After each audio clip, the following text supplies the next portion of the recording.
Oggi continuiamo a parlare di prati e ho continuato a chiamare per farci spiegare cosa fare per i tagli da Diego, un esperto della GeoGreen. Allora Diego, volevo chiederti questo. Spesso mi succede che i clienti mi dicono taglio molto basso, così taglio meno, e tagliano molto basso in primavera, in estate, in autunno, oppure ci sono quelli che tengono l'erba abbastanza alta. Lì delle volte è molto difficile far capire bene qual è l'altezza giusta di taglio in funzione della stagionalità. Cosa ci puoi dire tu di questo? I tappeti erbosi sono quasi tutti costituiti da festuche rondinacee. L'altezza di taglio consigliata per questo tipo di miscugli da tappeto erboso sono tra i 6 e i 7 cm, quindi tra le 3 e le 4 dita. Quindi è abbastanza alta? Tu mi consigli? Abbastanza alta, perché le festuche sono delle specie cespitose e soffrono il taglio basso. Non è vero che se io la lascio alta taglio di più. Perché la frequenza è sempre quella alla La fine. frequenza è sempre quella lì alla fine. Anzi, la frequenza di taglio aumenta con il variare della crescita.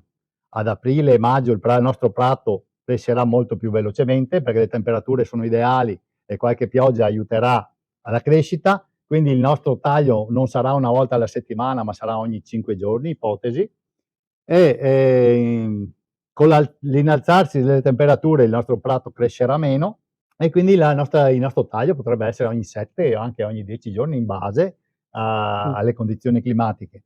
Una regola fondamentale che noi non dobbiamo mai dimenticarci è la regola del terzo della foglia.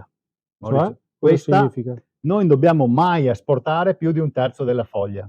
Ok, Per quindi esempio, significa? se noi la teniamo normalmente altezza 6 cm, che è così, che non è altissima, sono 3 dita, 6 cm, quando arriva a 9 noi dobbiamo andarla a tagliare.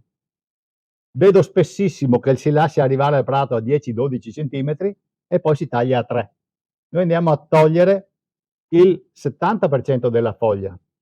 Ogni volta che facciamo questa operazione il nostro prato soffre, cominciano a morire le festuche, si diradano e cominciamo a vedere il terreno sotto e facciamo spazio agli infestanti.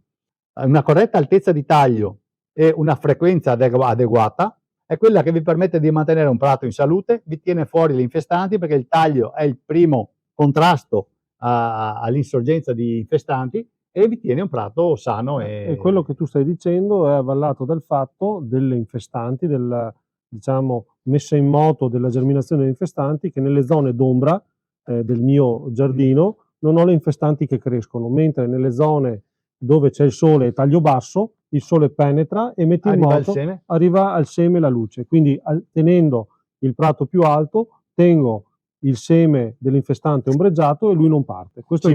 Ci vuole meno acqua col prato alto perché la radice, c'è sempre un rapporto foglia-radice, quindi la radice è grande ipoteticamente come la foglia e va a cercarsi l'acqua. Se io taglio basso non ho nemmeno il problema dell'insolazione, perché se taglio basso il sole batte anche nel terreno, mi scalda il terreno, se siamo a giugno innalza e mi scalda tutte le radici e crea un ambiente sfavorevole.